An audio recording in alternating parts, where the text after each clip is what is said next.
চট্টগ্রাম থেকে ভারতের ভিসা আবেদন কার্যক্রম বন্ধ থাকায় রোগীদের জন্য বিকল্প হয়ে উঠেছে চীন।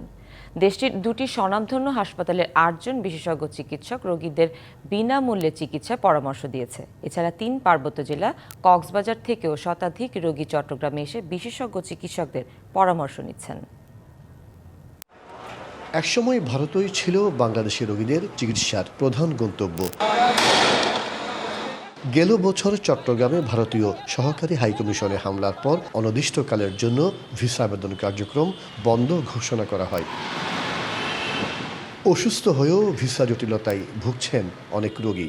ভিসা বন্ধ ও চিকিৎসা সেবা গ্রহণের সুযোগ কমে যাওয়ায় থাইল্যান্ড ও সিঙ্গাপুর সহ বিভিন্ন দেশে বাংলাদেশি রোগীদের ভিড় বাড়তে থাকে। এরই মধ্যে বিকল্প হিসাবে আলোচনায় উঠে আসে চীন। নায়াসিনামাইড ও স্যালিসাইলিক সমৃদ্ধ লিলি ফেস ওয়াশ যা ফেসের ডেড স্কিন সেল দূর করে দেয় দ্বিগুণ ফাস্টার ব্রাইটেনিং। আউটপুটটা আমি জাস্ট এখন দেখাইছি, মোটামুটি ওনার একটা ভালো সাজেশন দিচ্ছে।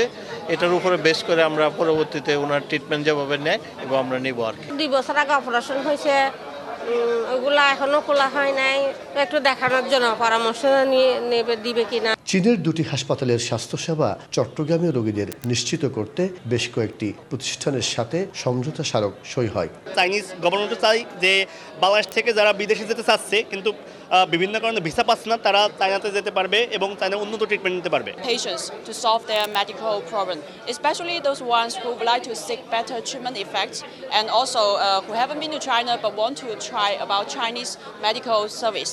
দক্ষিণ এশিয়ার দেশগুলো বিশেষ করে বাংলাদেশের রোগীদের স্বাস্থ্যসেবা খাতে আরও প্রসার ঘটানোর উদ্যোগ নিয়েছে চীন সরকার। মাসুদুল হক, ডিবিসি নিউজ, চট্টগ্রাম।